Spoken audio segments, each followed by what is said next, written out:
নমস্কাৰ বন্ধুসকল পুনৰ স্বাগতম জনাইছো অন্য এটা ভিডিঅলৈ আজি আমি ডিসকাস কৰিম ক্লাস 12 জিওগ্ৰাফি ইউনিট 12 অসমৰ ভূ আকৃতি অৱবাহিতন্ত্ৰ আৰু জলবায়ু ওকে যদি তোমালোকে বিচাৰা এই চেপ্টাৰটোৰ পিডিএফ ডাউনলোড কৰিবৰ কাৰণে তেনেহলে ডেসক্ৰিপচনত টেলিগ্ৰাম চেনেলৰ লিংক আছে তাত গৈ তোমালোকে পিডিএফ বোৰ ডাউনলোড কৰিব পাৰিবা ওকে তো আজি আমি এইটো চেপ্টাৰৰ যিমানবোৰ কোৱেশ্চন আনসাৰ আছে সেইবোৰ ডিসকাস কৰিম অতি চমু প্ৰশ্ন উত্তৰ এক নম্বৰ আমাক কি কৈছে কোন ধৰণৰ জলবায়ু অসমত পোৱা যায় অপচন কিটা চোৱা কাউ অঞ্চাও বৃষ্টি প্ৰধান মধ্যতাপী ক্ৰান্তীয় মৰুভূমি আৰু ক্ৰান্তীয় মৌচুমী ইয়াৰ শুদ্ধ উত্তৰটো হ'ল 2 নম্বৰ বৃষ্টি প্ৰধান মধ্যতাপী হয়নে অধিক বৃষ্টি হয় তাৰ কাৰণে বৃষ্টি প্ৰধান বুলি কৈছে 2 নম্বৰটো চোৱা 2 নম্বৰ আমাক কি কৈছে তলৰ কোনখন ঠাই বৰষুণৰ পৰিমাণ সৰ্বনিম্ন ডিব্ৰুগড়ত লামডিঙত শিলচৰত আৰু ধুবুৰীত ইয়াৰ শুদ্ধ উত্তৰটো হ'ব লামডিঙত হয় লামডিং আৰু নগাঁও যি এই ঠাইখিনি আছে এই ঠাইখিনি কি হয় অধিক কম পৰিমাণৰ বৃষ্টি হয় কাৰণে কি বুলি কৈছে বৰষুণৰ পৰিমাণ সৰ্বনিম্ন ওকে নেক্সট কোৱেশ্চন লাগবাহু নেক্সট কোৱেশ্চন আমাক কি কৈছে ধনশিৰি আৰু কপিলী নদীৰ মাজত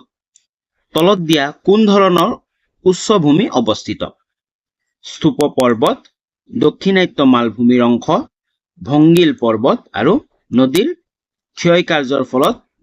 গঠিত ভূমি ইয়াৰ শুদ্ধ উত্তৰটো হ'ব এক স্তূপ পৰ্বত হয়নে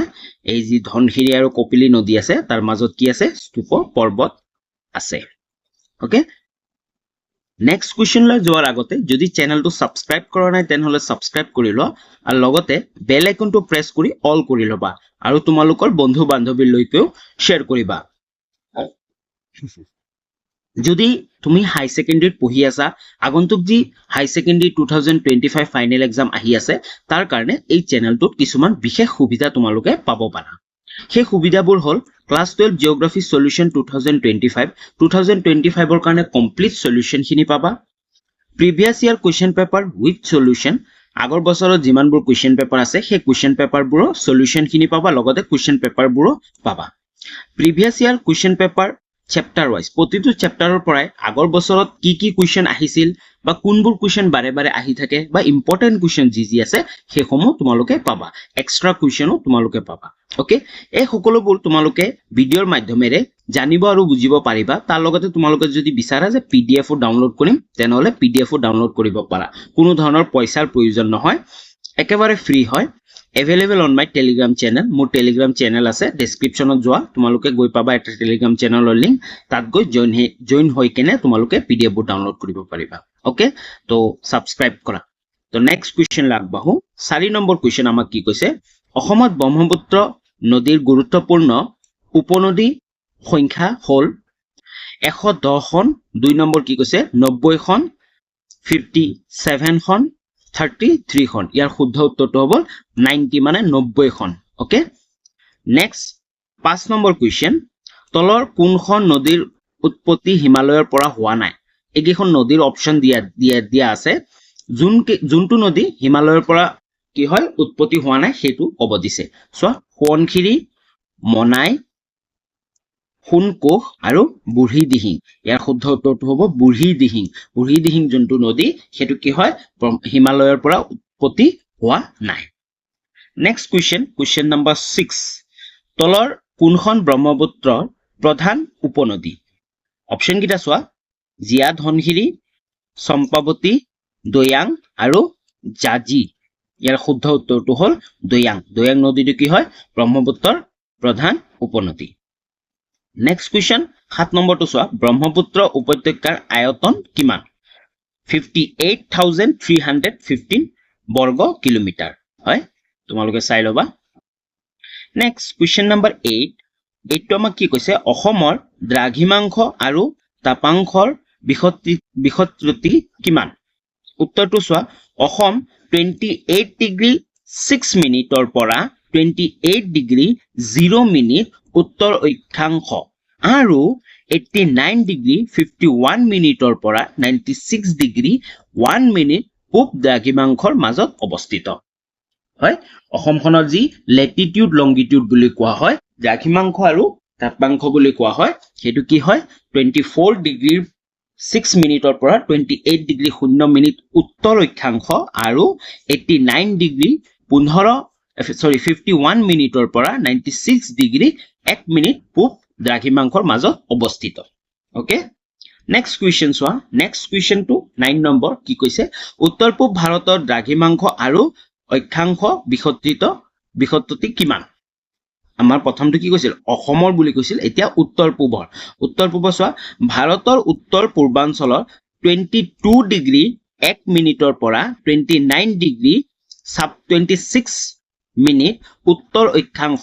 আৰু 89 ডিগ্ৰী 49 মিনিটৰ পৰা 97 ডিগ্ৰী 26 মিনিট পূব দ্ৰাঘিমাংশৰ মাজত অৱস্থিত মনত ৰাখিলে হল যেটো উত্তৰ আছে উত্তৰত 22 ডিগ্ৰী 1 মিনিট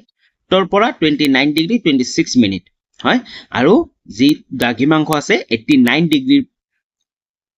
49 মিনিটৰ পৰা 97 degree 26 minute দ্ৰাঘিমাংশ okay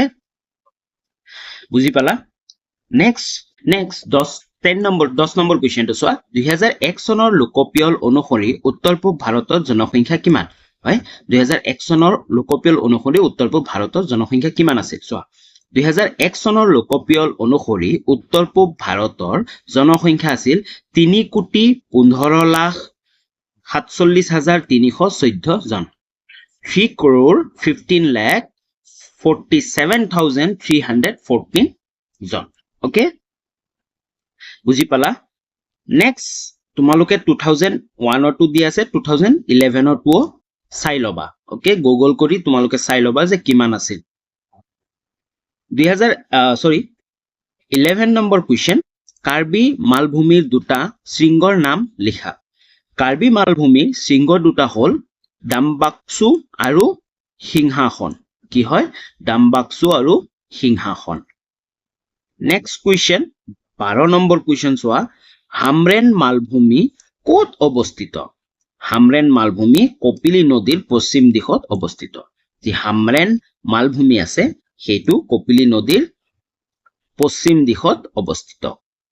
okay next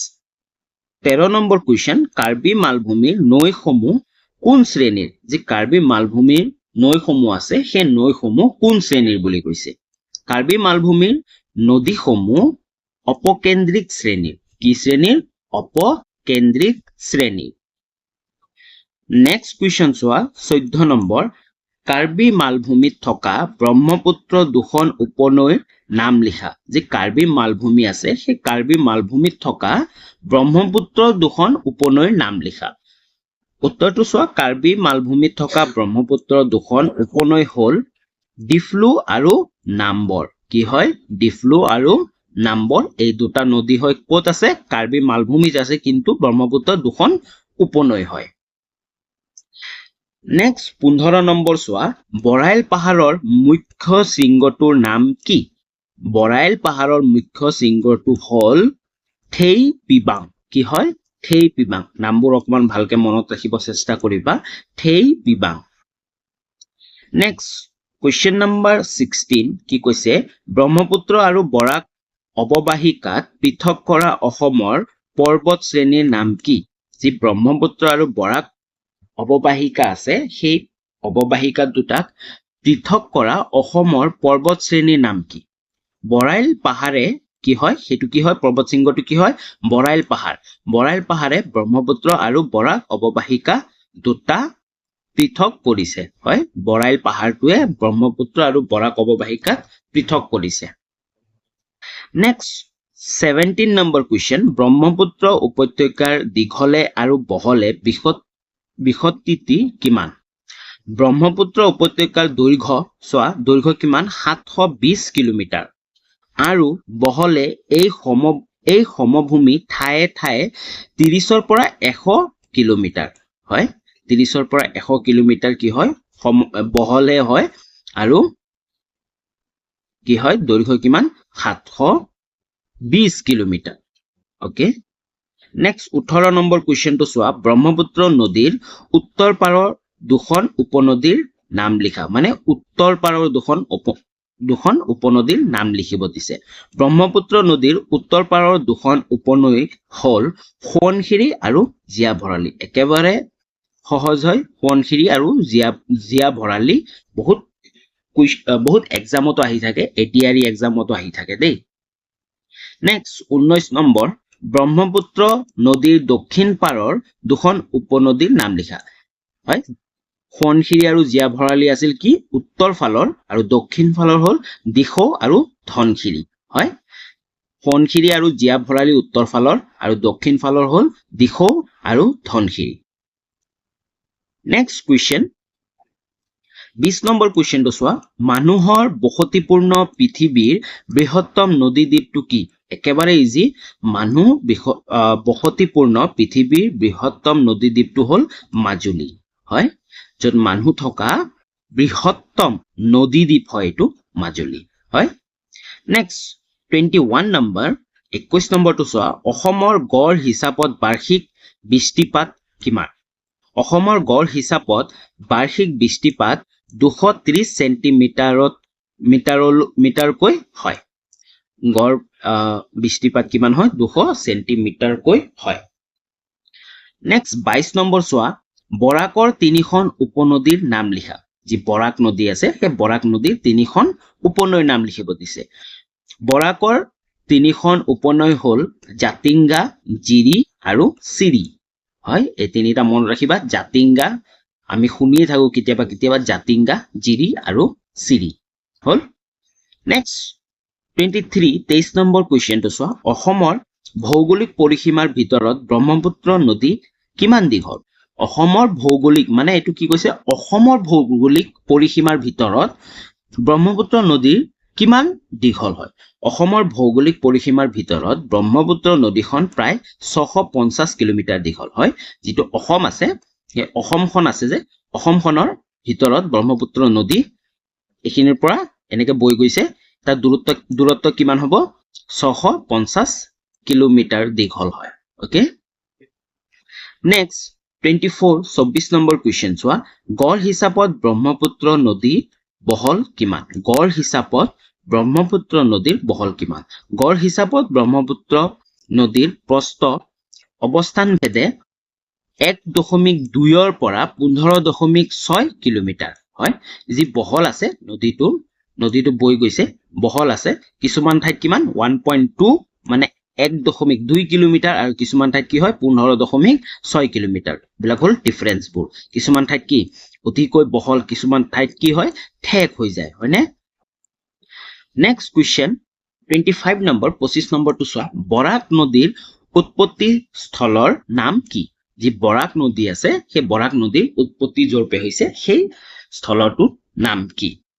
Manipur ৰাজ্যৰ সীমান্তত অৱস্থিত সেনাপতি জিলাৰ অন্তৰ্গত প্ৰায় 3000 মিটাৰ পাৰ্বত্য ভূভাগৰ পৰা বৰাক নদীৰ উৎপত্তি হৈছে অসমৰ ভূ আকৃতি অৱবাহতন্ত্ৰ আৰু জলবায়ু কৰপে হৈছে মণিপুৰ ৰাজ্যৰ সীমান্তত অৱস্থিত সেনাপতি জিলাৰ অন্তৰ্গত প্ৰায় 3000 মিটাৰ পাৰ্বত্য ভূভাগৰ পৰা হয় বুজি পালা নেক্সট কুৱেশ্যন 26 নম্বৰ কুৱেশ্যন 26 নম্বৰটো চোৱা অসমৰ ভৌগোলিক আয়তন দেশৰ মুঠ মাটিকালিৰ কিমান বুলি কৈছে হয় না 3.29 9.23 2.93 আৰু 2.39 ইয়াৰ শুদ্ধ উত্তৰটো হ'ল 2.39 শতাংশ অসমৰ যি ভৌগোলিক আয়তন আছে সেই আয়তন দেশখনৰ মুঠ 2.39 শতাংশ 2.39% ওকে 27 নম্বৰটো চোৱা অসমৰ কোনখন জিলাৰ পাহাৰ দক্ষিণাত্য মালভূমিৰ দূৰস্থ খণ্ড অপচন কেইটা চোৱা কাৰ্বি আংলং উত্তৰ কাছাৰ আৰু কি কামৰূপ ইয়াৰ শুদ্ধ উত্তৰটো হ'ল Karbi Anglong okay next 28 number কুৱেশ্যনটো চোৱা ব্ৰহ্মপুত্ৰৰ প্ৰধান উপনৈ সংখ্যা কিমান 33 57 75 90 ইয়াৰ শুদ্ধ উত্তৰটো হ'ল 90 ব্ৰহ্মপুত্ৰৰ প্ৰধান উপনৈৰ সংখ্যা হ'ল 90টা ওকে 29 নম্বৰটো চোৱা তলৰ কোনখন নদী ব্ৰহ্মপুত্ৰৰ উত্তৰ পাৰৰ উপনৈ অলপ আগতে মই কৈ দিছিলো সোৱণশিৰি আৰু ধনশিৰি বুলি কৈ দিছিলো তো এখন কৈছে এটো অপচন দিছে এটো এমসিকিউ টাইপৰ দিছে কপিলি দিচাং দিখৌ আৰু কি সোৱণশিৰি ইয়াৰ শুদ্ধ উত্তৰটো হ'ল সোৱণশিৰি ওকে 30 নম্বৰ চোৱা অসমৰ বাৰ্ষিক গড় বৃষ্টিপাত সেম অলপ আগতে মই কোৱেশ্চন এনসাৰটো কৈছিলো চোৱা উত্তৰটো অপচন কিটা চোৱা 150 সেন্টিমিটাৰ 203 সেন্টিমিটাৰ 330 সেন্টিমিটাৰ আৰু 320 সেন্টিমিটাৰ ইয়াৰ উত্তৰটো হ'ব গ নম্বৰ 230 সেন্টিমিটাৰ যি বাৰ্ষিক গড় বৃষ্টিপাত 31 নম্বৰটো চোৱা লামডিং লংকা হুজাই অঞ্চল অসমৰ অপচন কিটা চোৱা হেমেকা অঞ্চল বৃষ্টি প্ৰধান অঞ্চল শুকান অঞ্চল আৰু গৰম অঞ্চল যি লামডিং লংকা হুজাই এইকিটা অসমৰ কি অঞ্চল এইকিটা হল কি শুকান অঞ্চল মই কলোৱে যে বৃষ্টিপাত অতিকৈ কম হয় ওকে নেক্সট 32 নম্বৰটো চোৱা অসমৰ ভূ আকৃতিৰ অবয়ৱসমূহ উল্লেখ কৰা অসমৰ ভূ আকৃতিক অবয়ৱসমূহ উল্লেখ কৰিব দিছে চোৱা উত্তৰ অসমৰ ভূ আকৃতিক অবয়ৱসমূহ তলত উল্লেখ কৰা হ'ল মালভূমি অবয়ৱ হয় অসমত কি আছে মালভূমি আছে এখানে মালভূমি অবয়ৱ আছে ভংগিল পাহাৰ আৰু নদী গঠিত সমভূমি ভংগিল পাহাৰবোৰ আছে আৰু নদী গঠিত সমভূমিবোৰ যেনেকৈ বৰাক ভেলী ব্ৰহ্মপুত্ৰ ভেলী এটা কি হয় সমভূমি অঞ্চল হয় নেক্সট 33 নম্বৰ 33 নম্বৰটো চোৱা কোন দুখন নদীৰ মাজত কাৰ্বি মালভূমি অৱস্থিত উত্তৰটো চোৱা ধনশিৰি আৰু কপিলি নদীৰ মাজত যে কাৰ্বি মালভূমি আছে এই কাৰ্বি মালভূমি ক'ত অৱস্থিত ধনশিৰি আৰু কপিলি নদীৰ মাজত অৱস্থিত ওকে নেক্সট 34 কাৰ্বি মালভূমিৰ উচ্চতম শৃংগটোৰ উচ্চতা কিমান কিন্তু উচ্চতম শৃংগ আছে সেই শৃংগটোৰ উচ্চতা কিমান হয় 1363 মিটাৰ হয় 1363 মিটাৰ নেক্সট 35 নম্বৰটো চোৱা 35 নম্বৰ ব্ৰহ্মপুত্ৰ উপত্যকা আৰু বৰাক উপত্যকাৰ উচ্চতাৰ পাৰ্থক্য প্ৰধান কি চোৱা অক্ষাংশজনিত কাৰণত ব্ৰহ্মপুত্ৰ উপত্যকা আৰু বৰাক উপত্যকাৰ মাজত উষ্ণতাৰ পাৰ্থক্য দেখা যায় কি হয় অক্ষাংশজনিত কাৰণত কি হয় ব্ৰহ্মপুত্ৰ আৰু বৰাক উপত্যকাৰ মাজত উষ্ণতাৰ পাৰ্থক্য দেখা যায় ওকে তো আজি ইমানখিনি লৈ আছে বাকি যি কোৱেশ্চন আনসাৰ ৰৈ গৈছে সেইবোৰ মই এক ভিডিঅ চেপ্টাৰৰে যি পাৰ্ট 2 ভিডিঅ আহিব পাৰ্ট 2 ভিডিঅত মই ডিসকাস কৰিম তোমালোকে কি কৰিবা ভিডিঅ চাই আছা মই ডেসক্ৰিপচনত যাবা গৈ তাত চাবা পাৰ্ট 2 লিংকটো মই দি দিম যেতিয়া মই আপলোড দিম যদি ভাল পালা ভিডিঅটো তেনেহলে লাইক এটা কৰি দিবা আৰু কমেন্ট কৰি জনাবা যে কেনেকুৱা লাগে বা ভাল লাগিছে নে নাই না কিবা ভুল হৈছে ওকে আৰু চেনেলটো সাবস্ক্ৰাইব কৰিবা লগৰ বন্ধু বান্ধৱীলৈ শ্বেয়াৰ কৰিবা যদি হাই সেকেন্ডাৰী পঢ়ি আছা যে এই চেনেলটো কিছুমান বিষয় তোমালোকে তো সাবস্ক্ৰাইব কৰা আৰু টেলিগ্ৰাম চেনেল জইন হৈ কেনে তাৰ পৰা পিডিএফবোৰ ডাউনলোড কৰিব পাৰা